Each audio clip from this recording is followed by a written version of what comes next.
up. This is your land. 9 The land that is owed to the black Americans is held in public trust. Until they go and claim their land patents, they'll continue to pay taxes and get evicted and work for us.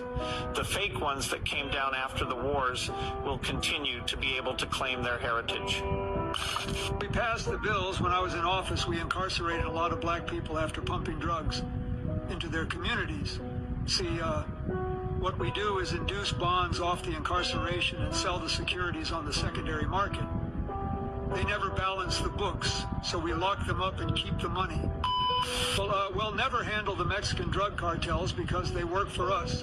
See, we cut a deal with them to keep the drugs in the black communities just so they can sell the drugs. We monitor and lock them up. This is why they call the drug game the trap. It's a trap for them to go to prison. We took their land, claimed it abandoned, and taxed them. But most importantly, we took their opportunity to compete. We tricked their leaders in the 60s to thinking desegregation was a good thing. It wasn't for them, but for us. We inherited much more. Political campaigns are all a hoax. It's called a two-party system. But our core values are aligned with keeping the people from inheriting what's really theirs. When they claim anything besides who they truly are, it keeps us in business, really big business. Is this you discussing Indian blood? We're going to judge people by whether they have Indian blood, whether they're qualified to run a gaming casino or not?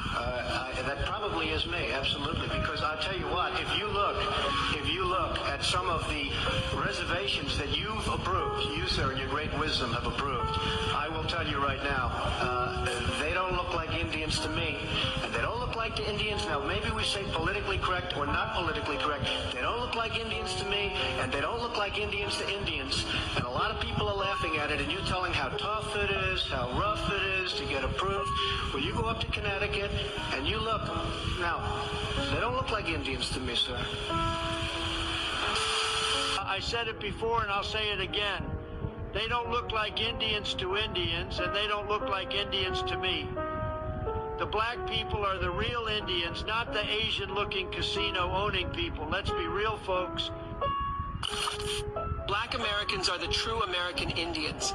It's amazing how people believe the fabricated stories. Look at the murals in Mexico or the historical accounts of the Virginia Indians. All of the state encyclopedias describe who they were. It's obvious. I'll leave you with this name, Walter Plecker.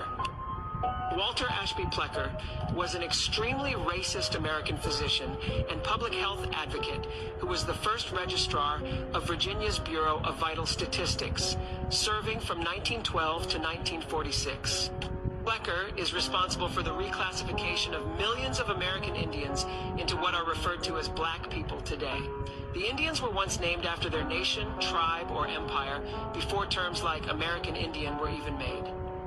For instance, the Powhatan Indians were an empire, nation, confederacy, and tribe being of mixed Iroquois and Algonquin descent.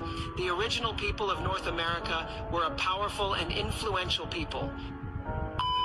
Walter Plecker's agenda was to destroy and scatter those ancient and royal lineages, not only of the Virginia Indians, but mostly because their treaties and bloodlines tie them to the thrones of Europe as well. The southern tribes in the Mississippi Delta are also tied to royal lineages in America and Europe. Even some of the tribes in South Carolina are connected to royal lineages of North African Berbers called Moors. Black Americans, a misunderstood people, starts now.